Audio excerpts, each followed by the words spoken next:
नमस्कार विद्यार्थी मित्रांनो, क्रिएटिव्ह मॅथ्स मराठी या आपल्या लाडक्या युट्यूब चॅनलमध्ये पुन्हा एकदा तुमच्या सगळ्यांचं सहर्ष स्वागत आहे. आज आपल्यासोबत रायगड जिल्ह्यातील खोपोलीमधील करिअर कोचिंग क्लासेसचे संचालक सन्माननीय मुफद्दल सर आपल्यासोबत आहेत. तर मी सरांचं हार्दिक स्वागत करतो. नमस्कार. तर मुफद्दल सरांविषयी मी थोडंसं बोलेल.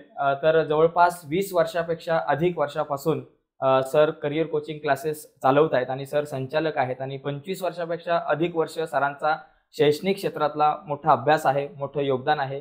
सरांच्या हाताखालून गेलेली अनेक विद्यार्थी आज मोठ्या मोठ्या उंच शिखरावरती पोहोचलेलं आपल्याला दिसत आहेत आणि त्यामुळेच करिअर कोचिंग क्लासेस खोपोलीचं नाव संपूर्ण रायगड जिल्ह्यामध्ये गाजताना आपल्याला दिसतंय. आणि अशा या सर्वात मोठ्या कोचिंग क्लासेसचे संचालक मुफद्दल सर आज आपल्यासोबत आहेत. तर त्यामुळे खूप चांगली चर्चा होणार आहे आणि आज हिंदी विषयावरती स्पेशल चर्चा आपली होणार आहे. तर सर मी तुमचं स्वागत करतो आपल्या चर्चेमध्ये. नमस्कार.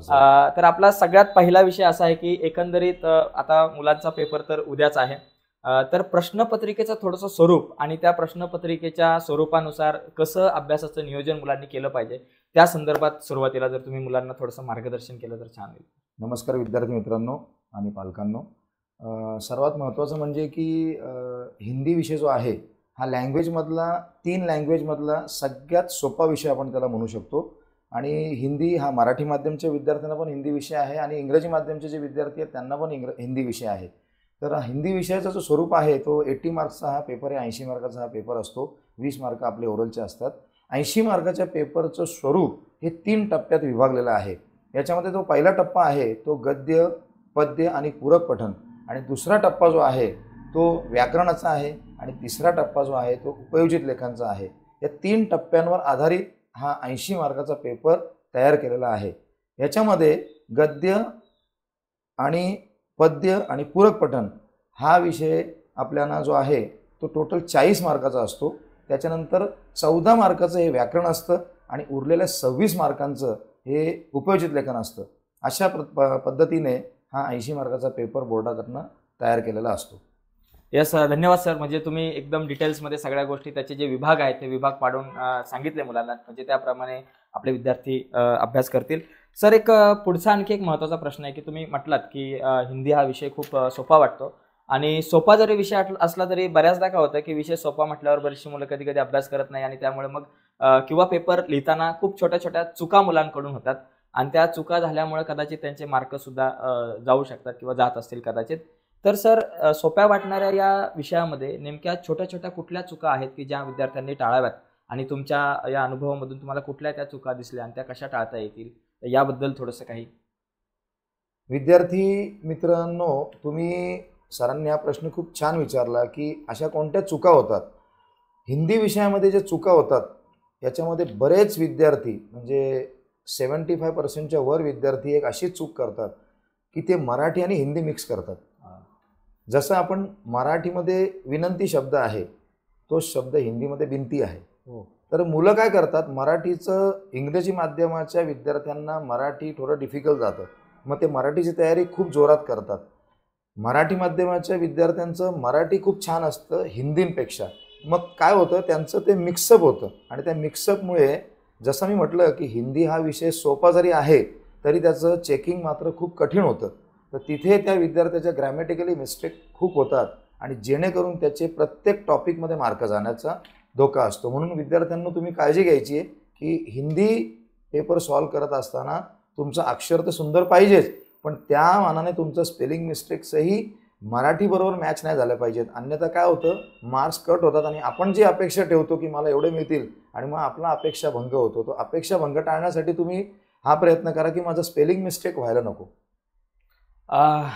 धन्यवाद सर. खरंच खूप चांगली गोष्ट आहे, कारण मी जेव्हा 10वीला होतो मला आता आठवतंय की माझी मराठी चांगली होती, त्याच्यामुळे बरेचसे मराठीतले शब्द हिंदीमध्ये मिक्स व्हायचे आणि खूप चांगलं ऑब्झर्वेशन या ठिकाणी तुमचं दिसलं की या गोष्टी आपण टाळल्या पाहिजेत. तर सर यानंतर पुढचा एक प्रश्न आहे की सुरुवातीलाच प्रश्न असतो की ते पॅसेजेस असतात, उतारे जे असतात तर त्यावर आधारित प्रश्न असतात. तर त्याच्यामध्ये बऱ्याचदा सोमत सारखा प्रश्न असेल किंवा इतर काही प्रश्न असतात, तर ते उतार्यामधून प्रश्न शोधताना कधी कधी मुलांना थोड्याशा अडचणी निर्माण होतात आणि मग कसे ते प्रश्न शोधावे आणि कशा प्रकारे ती उत्तरं लिहावी, कारण सोपा वाटत असला घटक तरी सुद्धा कधी कधी गडबड होते मुलांची. सर खूप छान आणि सुंदर असा प्रश्न आहे की विद्यार्थ्याचा जो पेपर पॅटर्न आहे, मी थोडंसं पेपर पॅटर्न बद्दल बोलतो की तुमचा पहिला प्रश्न जो सुरू होतो तो गद्य गद्य गद्य. या 80 मार्काच्या पेपरमध्ये 4 मार्काचा प्रश्न फक्त बाहेरचा आहे, जो पॅसेज असतो. त्याच्यामध्ये 8 मार्काचा पहिला आहे पॅसेज, नंतर दुसरा 8 मार्काचा आहे, तिसरा गद्यवर 4 मार्काचा प्रश्न आहे. त्याच्यानंतर पद्य 6 मार्क, दुसरी पद्य 6 मार्क, पहिला पूरक पठण 4 मार्क आणि दुसरं पूरक पठण 4 मार्क, असं 40 मार्काचा हा पेपर होतो. या 40 मार्काच्या पेपरमध्ये सर तुम्ही म्हटल्याप्रमाणे स्वमत येतात विद्यार्थ्याला. तर पहिले तुम्हाला हे माहिती पाहिजे की बाबा या 40 मार्कामध्ये मला स्वमतचे किती मार्क आहेत. तर प्रत्येक पॅसेजमध्ये एक स्वमत आहे आणि तुम्हाला विद्यार्थी मित्रांनो टोटल 7 पॅसेज येतील.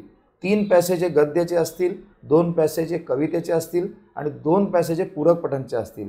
या 7 पॅसेजमध्ये प्रत्येकी 2 मार्काला एक स्वमत असेल तर तुम्हाला 14 मार्काचं स्वमत या पेपर पॅटर्नमध्ये येणार आहे. म्हणजे तुम्हाला जी भीती आहे की सर 14 मार्क मी कसे कमवायचे, तर त्याच्यासाठी मी तुम्हाला फार काही जास्त त्रास देत नाही. तुम्ही एक काम करा, तुम्ही जी काही डायजेस्ट वापरता, जे काही नोट्स वापरता, त्या प्रत्येक नोट्समध्ये डायजेस्टमध्ये त्या स्वमतचे प्रश्न उत्तरं दिलेली आहेत.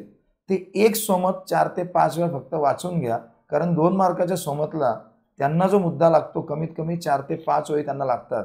जर 4 ते 5 ओळी तुम्ही त्या प्रश्नाला अनुसरून जर तुम्ही लिहिल्या, उदाहरणार्थ तुम्हाला जर त्यांनी दिलं की जल ही जीवन है, इस विषय पर आपके विचार लिखिए, तर मग जल ही जीवन आहे म्हणजे त्याशिवाय मला मी जगूच शकत नाही, तर त्या विषयावर जर तुम्ही आधारित जर तुम्ही 2 मार्काचा 5-6 ओळी लिहिल्या तर तुम्हाला 1.5-2 मार्क हमखास मिळतात. अर्धा मार्क कट होण्याचे चान्सेस असतात की तुम्ही जर एखादी स्पेलिंग मिस्टेक केली तर तुम्हाला अर्धा मार्क ते कट करतात, पण तुम्हाला त्याच्यात चांगले मार्क मिळतात आणि तुमची जी भीती आहे ती तुमची भीती नाहीशी होते.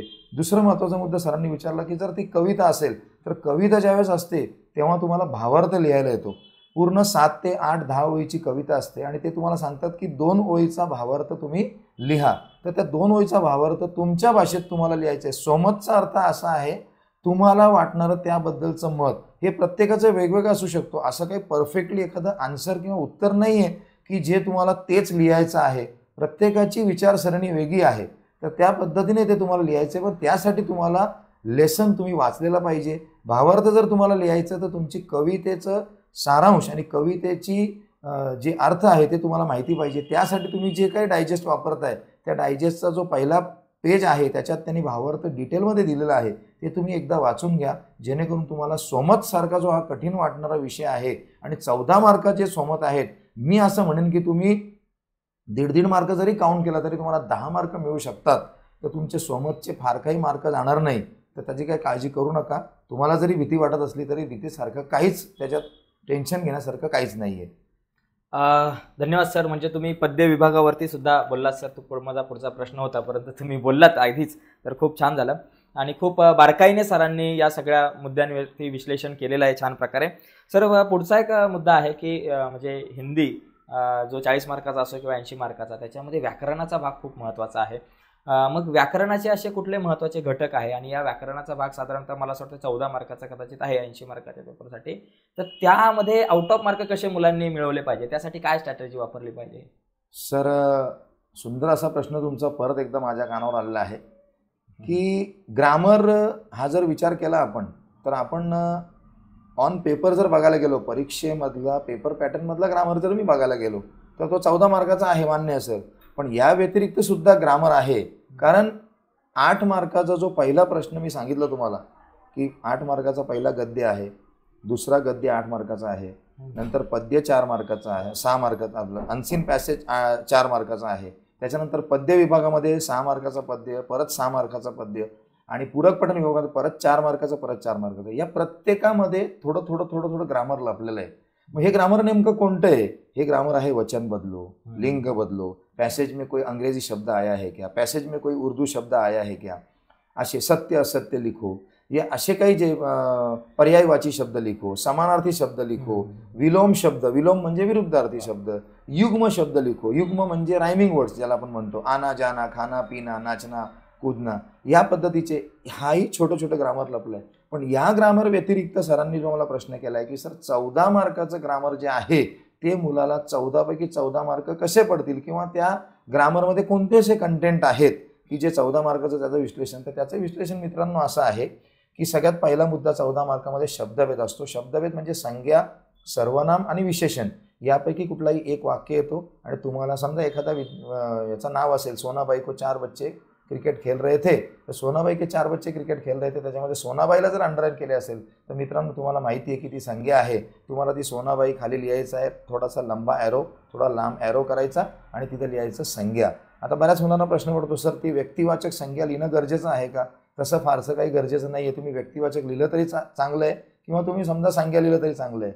उसने मुझे 50 रुपये दिए, उसने असेल खाली तुम्ही उसने लिहा, थोडा लंबावाला ॲरो करो आणि तुम्ही लिहा सर्वनाम. रामू बहुत होशियार लड़का है, तुम्ही होशियारच्या खाली जर अंडरलाईन केली असेल, होशियार खाली शब्द घ्या, लंबावाला ॲरो करो आणि गुणवाचक विशेषण. अशा 3 टाईपचा हा प्रश्न शब्दभेदला असतो. त्याच्यानंतर तुम्ही गेले तर 2 मार्काला तुम्हाला अव्यय, जे 4 प्रकार अव्ययचे तुम्हाला आता सगळं डिटेल तर मी देऊ शकत नाही कारण आपल्याला वेळेची पण कमतरता आहे. 2 मार्काला तुम्हाला अव्यय येतो. त्याच्यानंतर संधी 1 मार्काला, त्याच्यानंतर कारक 1 मार्काला, त्याच्यानंतर सहाय्यक क्रिया 1 मार्काला, त्याच्यानंतर प्रथम तथा द्वितीय प्रेरणार्थक क्रिया म्हणजे मूल क्रिया, प्रथम प्रेरणार्थक, द्वितीय प्रेरणार्थक ते 1 मार्काला, त्याच्यानंतर मुहावरे 1 मार्काला, त्याच्यानंतर वाक्य शुद्ध करो 1 मार्काला, त्याच्यानंतर योग्य विरामचिन्ह के साथ वाक्य पुनः लिखिए 1 मार्काला, त्याच्यानंतर तुम्हाला काल परिवर्तन 2 मार्क, वाक्य के भेद 2 मार्क. अशा पद्धतीने तुम्हाला 14 मार्काचं एक ग्रामर आहे आणि या ग्रामरमध्ये तुमचा कुठेही मार्क जात नाही. जर तुम्ही मन लावून व्यवस्थितपणे या ग्रामरचा जर तुम्ही अभ्यास केला असेल तर तुम्हाला जाणार नाही. सरांनी मला एक छान प्रश्न केला, सर मुलांचे मार्क नाही गेले पाहिजेत, तर मी तुम्हाला मित्रांनो असं म्हणेन की ग्रामर येताना 22 मार्काचं येतं, मला सोडवायचे 14 मार्काला. म्हणजे माझं जर कुठे चुकलं तरी मी ऑप्शन सहित ग्रामर सोडवणार आहे. आणि हे जेवढे विद्यार्थी ह्या माझा व्हिडिओ ऐकतायत या मित्रांना मी सगळ्यांना रिक्वेस्ट करतो की तुम्ही टोटल ग्रामर सोडवायचं आहे. बरेच मुलं मला प्रश्न करतात की सर ग्रामरमध्ये प्रश्न लिहिणं गरजेचं आहे का? मित्रांनो, प्रश्न लिहिण्याची काही गरज नाही आहे. तुमचा क्वेश्चन नंबर आणि सब क्वेश्चन हे तुम्हाला गरजेचं आहे. समोरच्या पेपर चेकिंग करणाऱ्या माणसाला त्याचं पूर्ण नॉलेज असतं. तुम्ही त्याच्यात वेळ घालू नका की निम्नलिखित किसी 2 मुहावरे का वाक्य में प्रयोग करके अर्थ, काही गरज नाही आहे. क्वेश्चन नंबर टाका, सब क्वेश्चन टाका, तुम्ही उत्तरं लिहायला सुरुवात करा आणि पेन्सिलचा वापर करा. जे तुम्ही ग्रामरमध्ये करेक्शन करताय, जे काही अंडरलाईन करून दिलं, तुम्हाला जे उत्तर तुम्ही लिहिलं आहे त्याला अंडरलाईन करा, जेणेकरून तुमचा पेपर व्यवस्थित सुंदर दिसेल. क्या बात आहे सर. धन्यवाद सर, कारण खूप छान पद्धतीने तुम्ही सांगितलं की व्याकरण जे आहे ते फक्त 14 मार्काला नाही तर वेगवेगळ्या प्रकारच्या पद्य गद्य विभागामध्ये सुद्धा ते लपलेलं आहे. व्याकरण लपलंय त्याच्यात, तिथे सुद्धा खूप महत्त्वाचा इम्पॅक्ट असतो. पुढचा सर एक प्रश्न आहे की व्याकरणानंतर पुढचा जो भाग आहे तो उपयोजित लेखनाचा, आणि तिथे पत्र लेखन असेल, वृत्तांत लेखन असेल किंवा कहाणी लेखन, निबंध लेखन, तर या ठिकाणी सुद्धा या सगळ्या गोष्टी लिहित असताना मुलांना खूप अडचणी येतात आणि बऱ्याच ठिकाणी तिथं शुद्धलेखनाचा सुद्धा मोठा प्रॉब्लेम येतो, मोठी समस्या येते.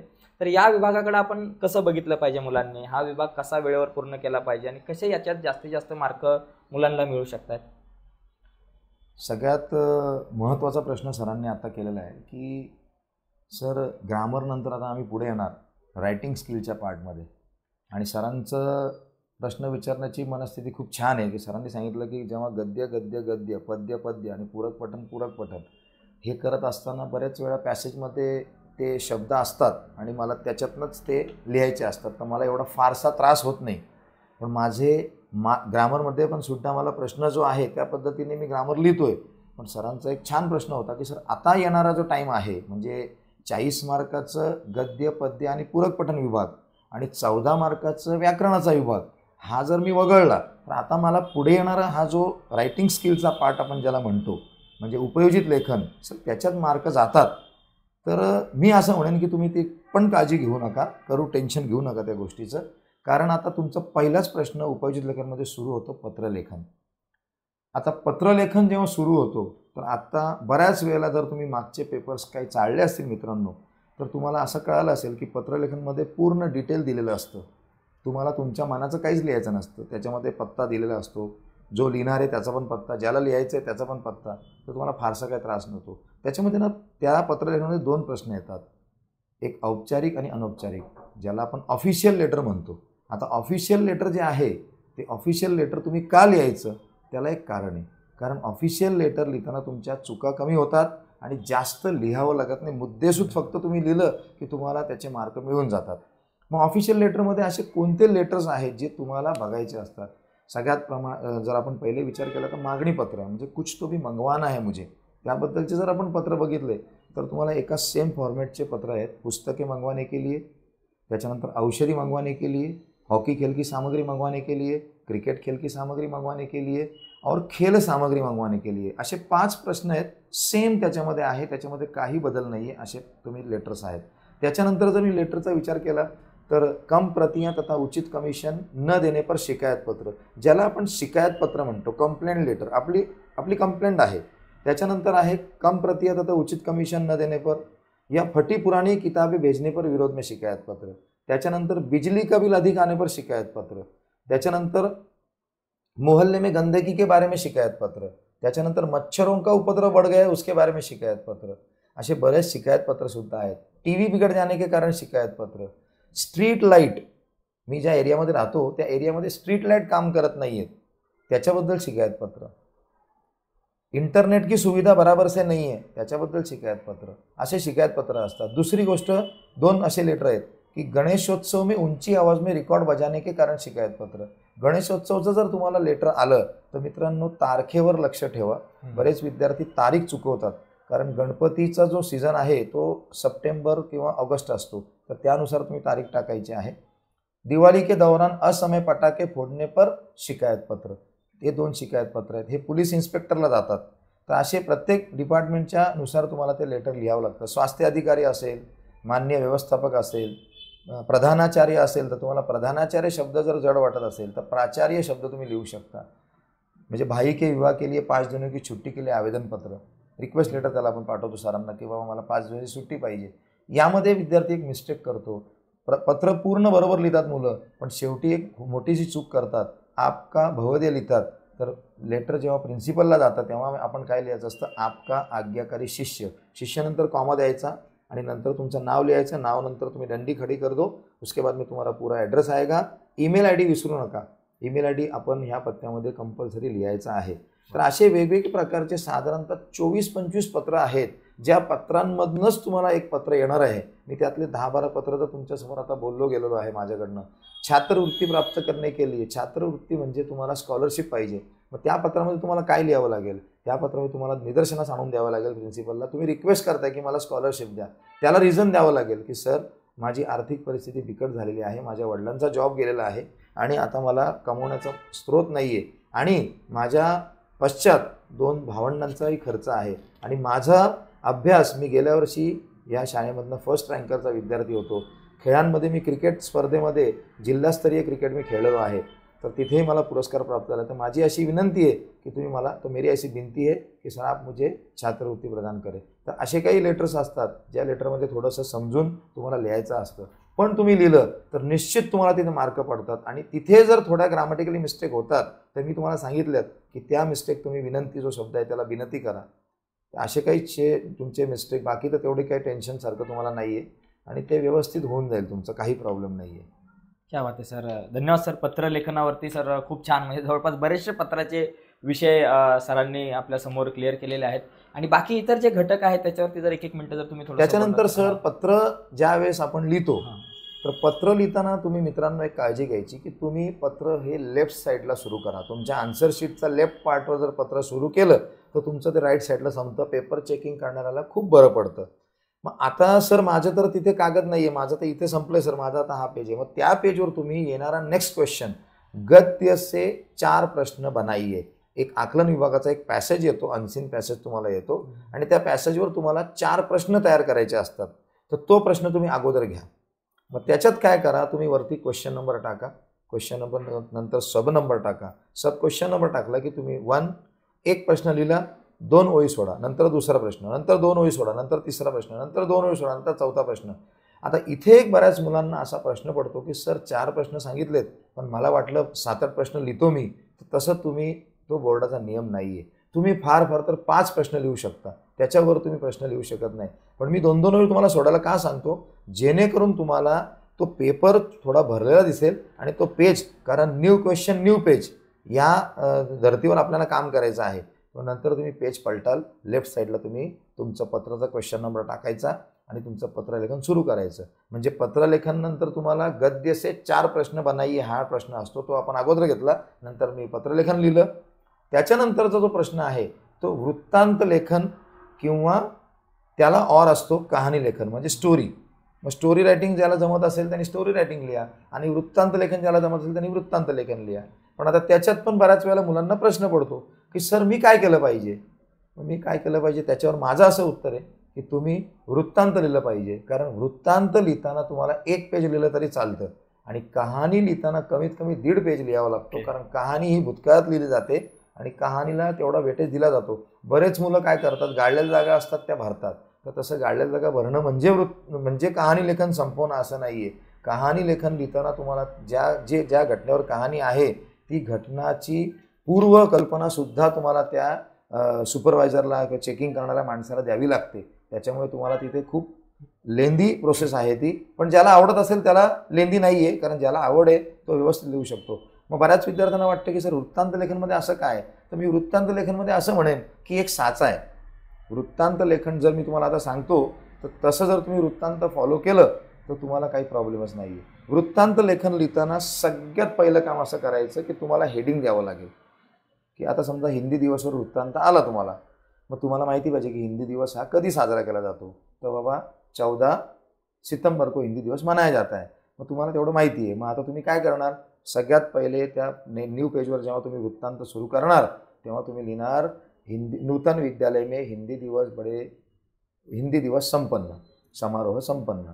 नूतन विद्यालय में हिंदी दिवस समारोह संपन्न हे तुम लिखेंगे. त्याच्यानंतर ब्रॅकेटमध्ये त्याच्या खाली कार्यालयीन प्रतिनिधी द्वारा. मग प्रतिनिधी, कार्यालयीन प्रतिनिधी द्वारा, प्रतिनिधीची स्पेलिंग ती पहिली, नी पहिली, धी पहिली, बरोबर आहे. नंतर ब्रॅकेट कंप्लीट. हे केल्यानंतर तुम्ही दिनांक लिहा. 14 सितंबरला झालेला कार्यक्रम आहे, पण हा पेपरला बातमी 15ला येणार, तर तुम्ही लिहिणार 15 सितंबर मुंबई नूतन विद्यालय में हिंदी दिवस बड़ी धूमधाम से मनाया गया. तुमचं पहिलं वाक्य जे सुरू होईल त्याच्यामध्ये धूमधाम शब्द येईल. मग तुम्ही धूमधाम लक्षात ठेवा की त्याच वाक्याला कंटिन्यू करायचं, धूमधाम से मनाया गया. मित्रांनो, कुठलाही कार्यक्रम जेव्हा असतो आपल्या शाळेमध्ये म्हणा, एखाद्या ठिकाणी म्हणा, त्या ठिकाणी अतिथी येतो. अतिथी म्हणजे अध्यक्ष. इस कार्यक्रम के अतिथी के रूप में प्रश्न जसा असेल तसा अतिथी बोलवा. महिला दिनावर असेल तर अतिथी महोदया बोलवा. म्हणजे महिला दिनानिमित्त कुठल्याही पुरुषाला अतिथी म्हणून बोलू नका. त्याच्यानंतर एखादा विज्ञान दिवसवर असेल, 28 फेब्रुवारी हा विज्ञान दिवस साजरा केला जातो. बहुतेक तुम्हाला तो येऊ शकतो. 8 मार्च महिला दिन साजरा केला जातो, त्याच्यावर सुद्धा येऊ शकतं. तर तुम्ही जर तिथे विचार केला तर तुम्ही तसं सायंटिस्टला बोलवा. म्हणजे प्रसिद्ध वैज्ञानिक रघुनाथ माशेलकर जी को बुलाया गया. ही गोष्ट लक्षात ठेव. म्हणजे पहिलं माझं उत्तर होतं की धूमधाम से मनाया गया. दुसरं वृत्तांतमध्ये पॉईंट लक्षात ठेवायचा आहे की अतिथी महोदय. अतिथी महोदय आल्यानंतर त्या अतिथी महोदयाचं स्वागत हा आपल्या शाळेचे प्राचार्य करतात. हमारे प्राचार्य ने अतिथि महोदय का स्वागत किया, शाल और पुष्प गुच्छ देकर उनका स्वागत किया.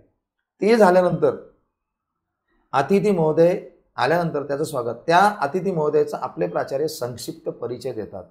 संक्षिप्त परिचय दिल्यानंतर त्या कार्यक्रमाला सुरुवात होते.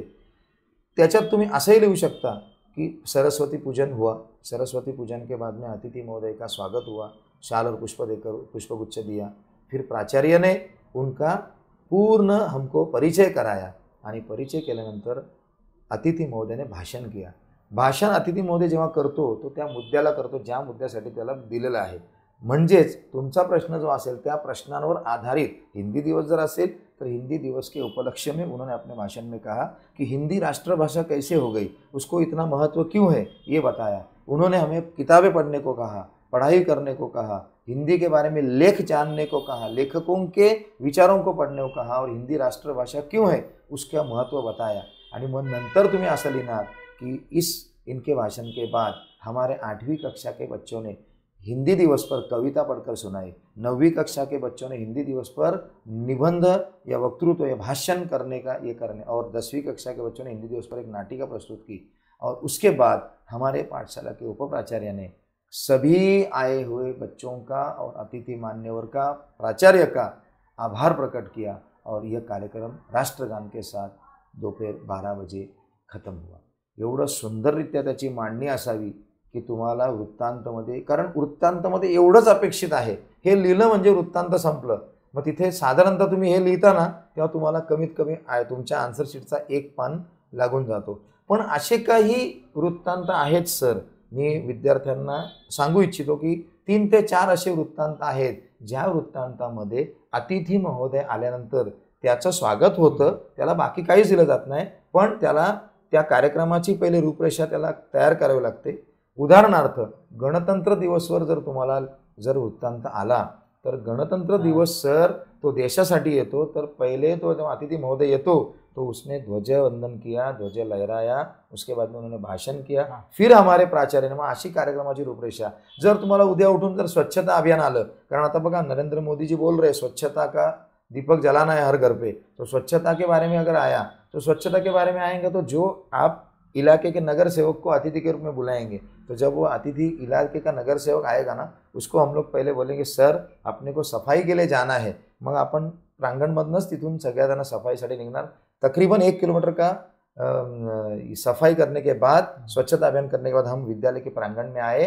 विद्यालय में प्रांगण में आने के बाद हमारे प्राचार्य ने उनका स्वागत किया, शाल पुष्प दिया और उन्होंने अपने भाषण में स्वच्छता के मंत्र को किस तरह अपनाना चाहिए और हफ्ते में 2 घंटा स्वच्छता करनी चाहिए, इस मोदी जी के मंत्र को किस तरह अपनाना है इस बारे में सूचित किया. और स्वच्छता कई बीमारियों को भगाती है, इस बारे में उन्होंने अपने भाषण में जोर देते हुए कहा. मग तुम्ही 8वीं के बच्चों ने कविता, 9वीं के बच्चों ने नाटिका प्रस्तुत की, 10वीं के बच्चों ने भाषण से सभी का दिल जीत लिया. हे तुमचा पॅटर्न फिक्स आहे. असं येईल. तर असे 4-5 लेटर आहेत. शिक्षक दिन का अगर तुमको वृत्तांत आता है तो शिक्षक दिन में बच्चों याद रखो, तुम्हारा शिक्षक दिन में तुम्हारे स्कूल के प्रिंसिपल जो रहते, प्राचार्य रहते, वही उस दिन के अतिथि रहते हैं. तो उस दिन का पूरा प्रोग्राम उप प्राचार्य संभालते हैं. तो थोड़ा सा ये चेंज होगा. ये तुमको प्रश्न के आधारित तुमको थोड़ा करना है. मैं इतने शॉर्ट टाइम में मैं इतना डिटेल नहीं दे पा रहा हूँ, मैं आपकी माफ़ी चाहता हूँ बच्चों. Yes sir. Yes sir. धन्यवाद सर. एक्चुअली आप जब वृत्तांत लेखन की बातें कर रहे थे तो हमारे सामने भी, म्हणजे माझ्या समोर सुद्धा तो वृत्तांत लेखन तसा ते सगळं वृत्तांत समोर येत होता. ती सगळी जी घटना आहे ती माझ्या समोर उभी राहत होती. सर खूप छान विश्लेषण तुम्ही केलं. आता एक काय शेवटचे 2 प्रश्न बाकी आहेत. त्याच्यातला एक महत्त्वाचा प्रश्न असा आहे की आपल्या यूट्यूब चॅनलवर जे काही विद्यार्थी आहेत ते ग्रामीण भागामधले आहे आणि वर्षभर बऱ्याचदा मुलांना शाळेमध्ये पण कधी कधी जाता येत नाही, शेतावरची कामं असतात आणि अशा परिस्थितीमध्ये अभ्यास मागं राहतो आणि मग शेवटच्या टप्पा येतो आणि तेव्हा अभ्यास करावा लागतो आणि अभ्यास काहीच झालेला नसतो. मग अशा विद्यार्थ्यांसाठी काही तुम्ही सांगू शकाल का की ज्यांचा अभ्यास आजच्या परिस्थितीला सुद्धा काही झालेला नाही आहे, मग नेमकं त्यांनी काय काय करावं, कशा प्रकारे करावं की जेणेकरून तो पास होऊ शकतो, थोडेफार मार्क पडून तो चांगले त्याला मार्क पडू शकतात? सर खूप छान प्रश्न आणि सुंदर प्रश्न तुम्ही मला केला आहे. पण जेवढ्या विद्यार्थ्यांनी हा प्रश्न ऐकला आहे सरांचा प्रश्न समजून घ्या. सगळ्यांनी हा फॉर्म्युला यूज करू नका. ज्या मुलांनी वर्षभर अभ्यास केला नाही कुठल्या तरी कारणांमुळे, जसे सरांनी म्हटलं ग्रामीण भागातले विद्यार्थी आहेत, घरची कामं करत आहेत, शेतावरची कामं करतात आणि कुठून तरी शाळेत जात आहेत आणि ते अभ्यास करत आहेत आणि त्यांची हिंदी त्या लेवलला तेवढी स्ट्रॉंग त्यांना वाटत नाही आहे, ते घाबरत आहेत. अशाच मुलांसाठी हे ऐका. हे सगळ्यांनी ऐकू नका. ऐकताय सगळे, कारण हिंदी विषयात कुठलाही विद्यार्थी नापास होणार नाही याची मी गॅरंटी घेतो. कसं की हिंदी पेपर पॅटर्न, आता जसं आपण वृत्तांत झालं, कहाणी झाली, त्याच्यानंतर विज्ञापनचा टॉपिक येतो. 5 मार्काचं विज्ञापन आहे. विज्ञापन करत असताना विज्ञापनचा अर्थ होतो जाहिरात लेखन, ज्याला मराठीत आपण जाहिरात लेखन म्हणतो. खूप छान टॉपिक आहे. त्या जाहिरात लेखन जेव्हा तुम्ही सुरू करता न्यू पेजवर जेव्हा तुम्ही ते लिहिता, तर तुम्ही जाहिरात लेखन लिहित असताना वरती हेडिंग टाका, त्याचे ना तुकडे करा तुम्ही त्या पेजचे. तुम्हाला ते इझी जाण्यासाठी तुम्हाला सांगतोय मी की ॲड्रेस कुठे येतो शेवटी, हेडिंग कुठे येतो वरती, त्या विज्ञापनचं ड्रॉइंग कुठे येतं राईट साईडला, त्या विज्ञापनच्या ड्रॉइंगचं वैशिष्ट्य कुठे येतं लेफ्ट साईडला, आणि मध्ये एखादी स्कीम. म्हणजे जर एखाद्या वेळेस तुम्हाला असं विज्ञापन आलं की शरबत का विज्ञापन कीजिए, तर तुम्ही वरती लिहिणार लाहोरी शरबत. लाहोरी शरबत लिहिताना तुम्ही वरती शब्द लिहिताय आणि हेडिंग देताय, त्याच्यानंतर त्याचा पत्ता लिहावा लागेल खाली. राईट साईडला तुम्ही त्या शरबतच्या बॉटलचं तुम्हाला ड्रॉइंग करावं लागेल आणि हे शरबत कुठल्या मिलीमध्ये आहेत, म्हणजे 100 मिली, 200 मिली, 500 मिली, आणि याच्यामध्ये कोणते कोणते फ्लेवर्स आहेत, असं तुम्हाला ते विज्ञापन तयार होतं. त्याच्यानंतरचा टॉपिक असतो 7 मार्काचा निबंधाचा. आता निबंधामध्ये जर मी बोलायला गेलो, सर मी तुमच्या प्रश्नाला थोडंसं थांबवलंय, त्याच्यानंतर तो प्रश्न मी नंतर घेतो, तुमच्या प्रश्नाचं उत्तर पण तुम्हाला देतो. पण निबंध, आता निबंध तुम्हाला 7 मार्काला, तो शेवटचा प्रश्न आहे निबंधाचा. बरेच विद्यार्थी, तो विद्यार्थी हुशार असो किंवा थोडा कमकुवत असो, त्याला निबंध म्हटलं तर त्याला भीती वाटते, सर हे निबंध काय येईल आणि मी कसं लिहिणार. मित्रांनो, निबंधाचं टेन्शन घेऊ नका. 2 दिवसा अगोदरच सर एक बातमी प्रसिद्ध झाली की निगेटिव्ह मार्किंग सिस्टम या स्टेट बोर्डामध्ये नसल्यामुळे तुम्ही जर उत्तर लिहिलंय तर समोरच्या शिक्षकाला काही ना काही मार्क देणं गरजेचं आहे.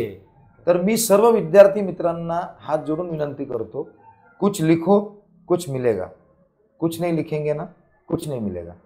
येणाऱ्या सगळ्या प्रश्नांना मला सामोरं जायचंय, मी लिहिणार, मी काहीतरी लिहिणार, कारण मी काहीतरी लिहिणार तर मला काहीतरी मिळणार.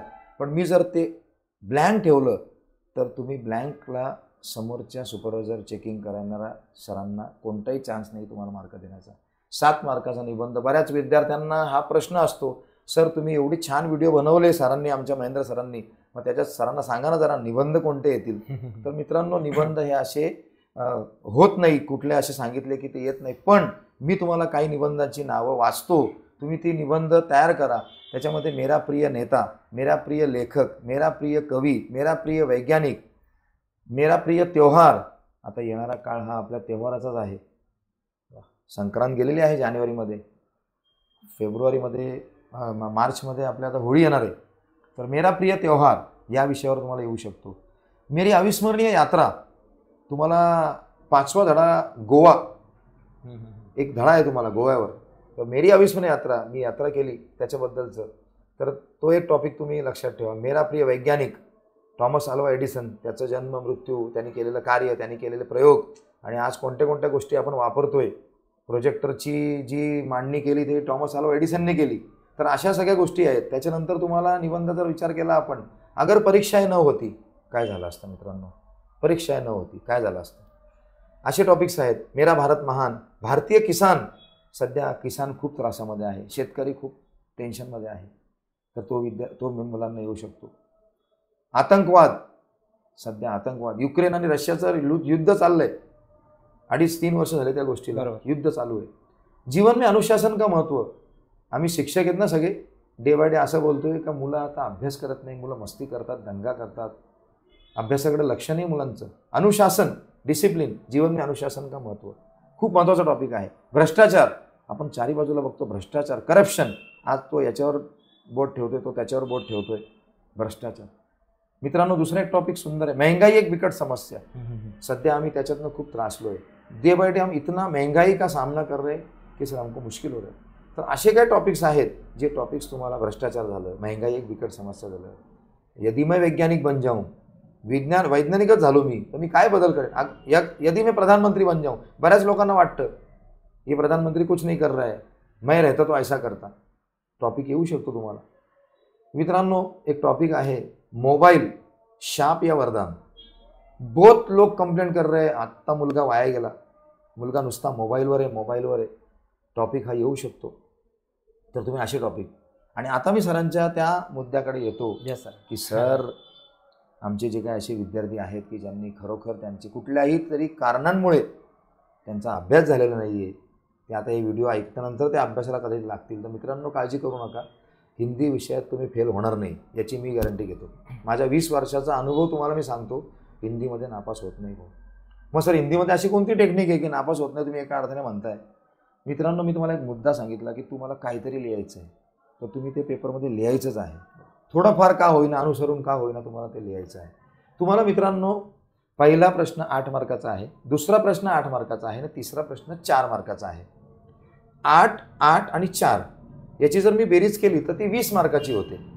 तर 20 मार्काच्या प्रश्नांमध्ये महेंद्र सर, मी असं म्हणेन की तुमचे विद्यार्थी काही असे म्हणता तुम्ही की ते सोमत लिहू शकत नाही, त्यांना लिहिता येत नाही सर. 2, 2, 2, मी 6 मार्क साईडला ठेवतो. बरोबर. 6 मार्क जर मी साईडला केले तर 20 मार्कामधनं 6 मार्क गेले, 14 मार्क राहिले सर. मी असं म्हणतो सर का त्या 14 मार्काच्या उत्तरांमध्ये, प्रश्नांमध्ये त्या विद्यार्थ्याला 7 मार्कच पडले. बरोबर. त्याला पॅसेजमधनं लिहायचं आहे सर. त्याला फार काही त्याला बुद्धी लावायची गरजच नाहीये. त्याला पॅसेजमध्येच दिलेलं आहे, लिंग बदला, वचन बदला, सत्य के असत्य लिखो, पॅसेज के सिक्वेन्स के नुसार लिखो. सर त्याला मी 7च मार्क पकडले. तुम्ही मोजत जा सर मार्क. 7 मार्क त्याला मिळाले. आता तो मुलगा आला कविता लिहायला. 2 कविता आहेत त्याला. मित्रांनो तुम्हाला 2 कवितेचे प्रश्न येतील. 6 मार्काला पहिली कविता, 6 मार्काला दुसरी कविता. त्या कवितेमध्ये पण 2 सोमतचे मार्क आहेत, 2 सोमतचे मार्क आहेत. ते 4 मार्क मी साईडला ठेवतो. 4 मार्क साईडला गेले. किती राहिले? 12 मधनं 4 गेले. 6 मार्काचा तो प्रश्न होता, त्याच्यातनं मी 2 मार्क काढले, दुसऱ्या 6 मधनं 2 काढले, म्हणजे 4 काढले. 12 मधनं 4 गेले, राहिले 8. 8 मधनं सर त्याला 4च मार्क पडले. जोडा सर मार्क. 11 झाले. 11 मार्क झाले त्याला. आता तो पूरक पठण मध्ये आला सर. रायटिंग स्किल पूरक पठण जो पार्ट होता सर त्याला, त्याच्यामध्ये आला. त्याच्यामध्ये 4 मार्काला 2 प्रश्न आहेत. मग त्याच्यामध्ये 2 मार्काचे सोमत मी काढून टाकले. म्हणजे 8 मधनं मी 4 काढले. 4 मार्काचाच प्रश्न आहे. त्या 4 मधनं त्याला 2च मार्क पडले सर. 2. Okay sir. किती झाली टोटल? 13 झाले. 13 मार्क झाले सर. हे 13 मार्कासाठी त्याला काही करायची गरज नव्हती सर. त्याने वर्षभर वाचलं जरी नसेल तरी पॅसेजमध्ये दिलेला प्रश्न आहे, पॅसेजमध्ये दिलेलं उत्तर आहे, ते त्याला लिहायचंय. ते लिहिताना पण मी त्याचे 50%च पकडतोय सर. बरोबर. पहिला पॅसेज त्याचा 8 मार्काचा होता सर. त्यामधनं मी 2 मार्क काढले. 6 मार्काचा पॅसेजमध्ये मी तर त्याचे 3च मार्क पकडतोय. असे करत करत आपण 40 मार्कांमधनं सर त्याला किती पडले? 13 मार्क पडले सर. काही न करता. विद्यार्थी मित्रांनो काळजी करू नका. पुढे या. पुढे आलो आपण. 14 मार्काचा ग्रामर आहे. मी म्हणतो 7 मार्काचं ग्रामर मला आलंच नाही सर. 7च पडले सर. किती झाले? 20 झाले. 20 मार्क. आता 20 मार्क. आता पुढे आलो आपण. पत्रलेखन. सर मी वर्षभर नाही बघितलं पत्र, पण ते आता हे ऑडिओ ऐकलं ना, थोडेफार पत्र वाचले होते मी. मित्रांनो तुम्ही पत्रामध्ये प्रश्न क्रमांक टाकला. प्रश्नपत्रिकेत दिलेले मुद्दे जे होते त्याच्यामध्ये ॲड्रेस हे सगळं लिहिलं. तुम्ही ॲड्रेस लिहिलं, विषय लिहिला, मान्य महोदय लिहिलं, थोडंफार 2 वाक्य लिहिली. मी असं म्हणतो तुम्हाला 1च मार्क पडला 5 पैकी. सर 1 मार्क जोडा. म्हणजे 21 झाले. 21 झाले सर. आता 4 मार्काला गद्य से 4 प्रश्न बनाइए. माझ्या विद्यार्थी मित्रांचा एकही मार्क त्यात जाणार नाही. ते 4चे 4 मार्क उतरवा सर. बरोबर झाले. 25 झाले. 25 मार्क झाले. आता सर आपण पुढे आलो. वृत्तांत लेखन, त्याला ऑब्लिक कहाणी आहे. सर तुम्ही वृत्तांत लेखन सांगितलं, पण मी ऐन वेळेस एवढं माझ्या तुमच्या लक्षात नाही राहिलं. त्याच्यापेक्षा सर मी ती जी स्टोरी आहे ना सर, ती स्टोरी लिहितो. ती कशी गाडल्या जागा थोड्या जरी लिहिल्या तर माझी ते प्रश्नपत्रिकेत सर 4 ओळी होत्या. मी माझ्या भाषेत लिहायला गेलो तर 7-8 ओळी झाल्या.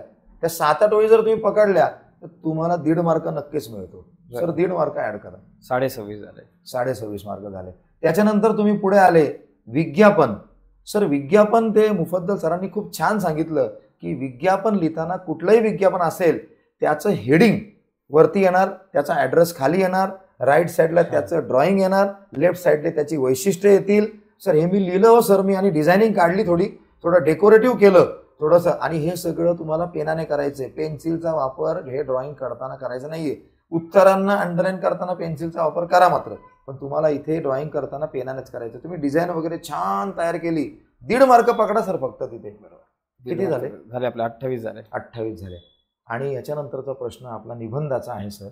तर निबंधामध्ये तुम्हाला जो टॉपिक येईल त्या टॉपिकला अनुसरून तुम्ही थोडंफार जर 7-8 ओळी 10 ओळी लिहिल्या तर तुम्हाला 7 मार्काच्या निबंधापैकी लिहिलंय काहीतरी विद्यार्थ्याने आणि हा गव्हर्नमेंटचा नवीन नियम आलाय तर त्या शिक्षकाने जर तुम्हाला 2 मार्क दिले तर सर हे 2 जोडल्यानंतर हा आकडा किती आला सर? 30 झाले. 30 मार्क सर त्या मुलाला मिळाले. आणि 20 मार्काच्या ओरलमध्ये 15 मार्क जर त्याला मिळाले तर सर काहीही न करणाऱ्या विद्यार्थ्याला त्याच्या कुठल्या तरी परिस्थितीनुसार त्याने अभ्यासच केला नाहीये आणि तो आता हे व्हिडिओ ऐकल्यानंतर थोडाफार त्याच्यात एनर्जी आल्यानंतर तो ते लिहिणार आहे, थोडं अक्षर व्यवस्थित काढणार आहे. आणि हे तुम्ही जे ग्रामीण भागातली मुलं म्हणताय सर, त्या मुलांचं एक मला कौतुक करावंसं वाटतं की त्या मुलांचं अक्षर हे सुंदर असतं आणि त्यामुळे त्यांना तिथे मार्क जाणार नाही आणि त्याचे मार्क त्यांना मिळतील. आणि त्यांनी मित्रांनो कमी लिहा पण चांगलं लिहा, खूप छान असं व्यवस्थित लिहा. तुमची टोटल सरांनी मारलेली आहे हिंदीची 30 झाली, 15 मार्क तुम्हाला ओरलचे पडले. काहीही न केलेल्या विद्यार्थ्याला 45 मार्क पडू शकतात. म्हणजे जी हुशार मुलं आहेत त्या मुलांनी आत्ताच डोक्यात घ्या की कुछ नहीं करता है साल भर बच्चा, वो अगर 45 लेके आता है तो मेरा टारगेट मेरे को सेट करना पड़ेगा, क्योंकि 90 प्लस मेरे को लाना पड़ेगा, 95 प्लस लाना पड़ेगा. माझा जर मी वैयक्तिक म्हणजे मला सांगायला त्या गोष्टीचा गर्व आहे सर की माझा वैयक्तिक निकाल 95 हा हायेस्ट आहे आपल्या याच्यामध्ये. माझ्या शिकवण्यामध्ये 95 हा हायेस्ट रँक आहे. तर मी असं म्हणेन की जर एखाद्या विद्यार्थ्याला हे ऐकून 96 पडले तर जरूर महेंद्र सरांना किंवा मला तुम्ही मेसेज करावा किंवा कॉल करावा किंवा सरांना कॉलद्वारे तुम्ही सूचना द्यावी. खूप छानरित्या ह्या विषयाची मांडणी आहे. मित्रांनो, बिलकुल काळजी करू नका. जे जे तुम्ही ऐकले ते आत्मसात करा, समजून घ्या. कुठे काय अडचण झाली तर सरांना कॉल करा. सर तुम्हाला कॉलवर पण उत्तर देतील आणि तुम्हाला तुमचं प्रश्नाचं उत्तर मिळेल. अजूनही वेळ गेलेली नाही आहे. या मॅरेथॉनच्या शर्यतीमध्ये शेवटच्या क्षणी जो पळतो, असं म्हणतात आता क्रिकेटच्या भाषेमध्ये आपण म्हणतो की लास्ट के 2-3 ओवर में जो मजा आता है ना खेलने का वो कुछ अलग ही है. तो वही मजा बच्चों अभी अपने को करना है. आणि येणाऱ्या टाईममध्ये जो विद्यार्थी टेन्शनमध्ये आहे त्याला 45च्या पुढे मार्क पडणार आहेत आणि जो मुलगा खूप टॅलेंटेड आहे, खूप हुशार आहे, त्याचे मार्कच जाणार नाही. त्याचे मार्क गेले तर निबंधामध्ये एखादा मार्क जातो आणि बाकी हे जे रायटिंग स्किल आहे त्याच्यामध्ये अर्धा मार्क जातो. टोटल त्याचे एक 4-5 मार्क जातात आणि त्याला 95 मार्क पडतात. 80 मार्काचा पेपर असेल तर 75 पडतात. त्याचे 20 मार्क त्याच्या ओरलचे असतात. असे करून त्याला 95 पडतात आणि हा रेकॉर्ड अबाधित राहतो. वा. तर सर हा पुढचाच प्रश्न त्या 95% लागूनच आहे की मग ते 95% म्हणजे गुण मिळवण्यासाठी म्हणजे जास्तीत जास्त मार्क मिळवण्यासाठी नेमकी कुठली काळजी घ्यावी विद्यार्थ्यांनी आणि कुठल्या चुका टाळल्या पाहिजेत या संदर्भात थोडंसं गायडन्स. त्याच्यामध्ये सर गायडन्स असा मी सांगेन तुम्हाला की प्रश्नपत्रिका बघितल्यानंतर जेव्हा तुम्ही उत्तरपत्रिका सॉल्व करण्यासाठी जाता तेव्हा पहिल्या पानांपासून ते शेवटच्या पानापर्यंत तुमचं हस्ताक्षर सुंदर पाहिजे. वा, बरोबर. तुमचं वेळेचं नियोजन पाहिजे. वेळेचं नियोजन जर मला म्हणायचं झालं तर हे सर्वांनी व्यवस्थित ऐका. तुमचा पेपर 180 मिनिटाचा आहे प्लस 10 मिनिटं तुम्हाला बोर्डाकडून एक्स्ट्रा मिळालेले आहेत. मी ते काउंट करत नाही. पण तुमचा पेपर हा 165 मिनिटात व्हायला पाहिजे. मग 165 मिनिटात हा पेपर कसा होईल मी सांगतो कसा होईल. तुम्हाला गद्य 3, पद्य 2 आणि पूरक पठण 2 असे 7 प्रश्न आहेत. 70 मिनिटात ते झाले पाहिजेत. बरोबर. 70 मिनिटामध्ये 11 वाजता तुमच्या हातात जर पेपर आलाय तर 12:10 तुम्ही ग्रामरला सुरुवात करायची आहे. 14 मार्काच्या ग्रामरला 20 मिनिटं चिकार झाली म्हणजे 70 मिनिटं अगोदर झाली, 20 मिनिटं हे झाली, 90 मिनिटं म्हणजे 12:30 वाजता तुम्ही ग्रामर संपवून मोकळे झालात. ओके. 12:30ला बरोबर तुम्ही पत्रलेखन सुरू करणार. पत्र लिहायला 15 मिनिटं. गद्य से 4 प्रश्न निकालिए 10 मिनिटं. 15 आणि 10 25. वृत्तांत लेखन किंवा कहाणी लेखन 15 मिनिटं. 25 आणि 5 30 आणि 40. विज्ञापनला 15 मिनिटं. 40 आणि 15 55 आणि 20 मिनिटं निबंधाला. मित्रांनो, मी 20 मिनिटं दिली तुम्हाला निबंधाला. 75. पहिल्या गद्य से पूरक पठणला 70 मिनिटं, ग्रामरला 20 मिनिटं, 90 झाले आणि हे 75. 165 मिनिटात होत आहे. आता एखादा मुलगा म्हणेल सर मी कहाणी लेखन लिहिता लिहिता मला वेळ लागतो सर. तुम्ही 5 मिनिटं एक्स्ट्रा घ्या तरी तुमची 170 मिनिटं झाली. बरोबर.